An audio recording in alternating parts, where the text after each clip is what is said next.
IG Sindh Javed Alam ओढो की ज़ेर सदारत कराची में ट्रैफिक इंतजामात और fees less e ticketing system की मजमूई कारकर्दगी से मुतल्लिक जायजा इजलास। सेंट्रल पुलिस ऑफिस कराची में मुनक्कदा इजलास में additional IG Karachi, DIG Sindh police, highways patrolling, security and emergency division headquarters, traffic Karachi, टी&टी, IT, DG safe city authority समेत दीगर पुलिस अफसरान ने शिरकत की। इजलास के शिरका को डीआईजी ट्रैफिक कराची ने रमजान अल मुबारक के आखिरी अशरे में किए जाने वाले ट्रैफिक इंतजामात और traffic regulation and citation system TRACS की मजमूई कारकर्दगी पर तफसीली ब्रीफिंग दी। ईद के बाद बगैर नंबर प्लेट मोटरसाइकिलें चलाने वालों और TRACS सिस्टम के तहत ब्लैक लिस्ट की गई 23,000 गाड़ियों के खिलाफ कार्रवाई शुरू की जाएगी।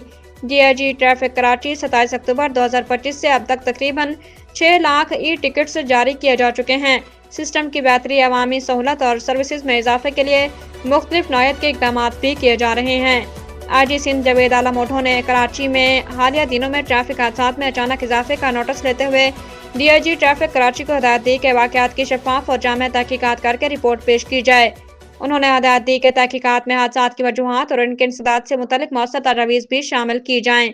रमजान अल मुबारक के दौरान ट्रैफिक पुलिस कराची की जानिब से किए गए इंतजामात मजमूई तौर पर काबिल इत्मीनान, कवानीन की खिलाफ वर्जी करने वाले हैवी व्हीकल्स, ड्राइवर्स और मोटरसाइकिल मालिकान के खिलाफ मौसर कार्रवाई के लिए जामे तजावीज़ भी पेश करने की हिदायत की।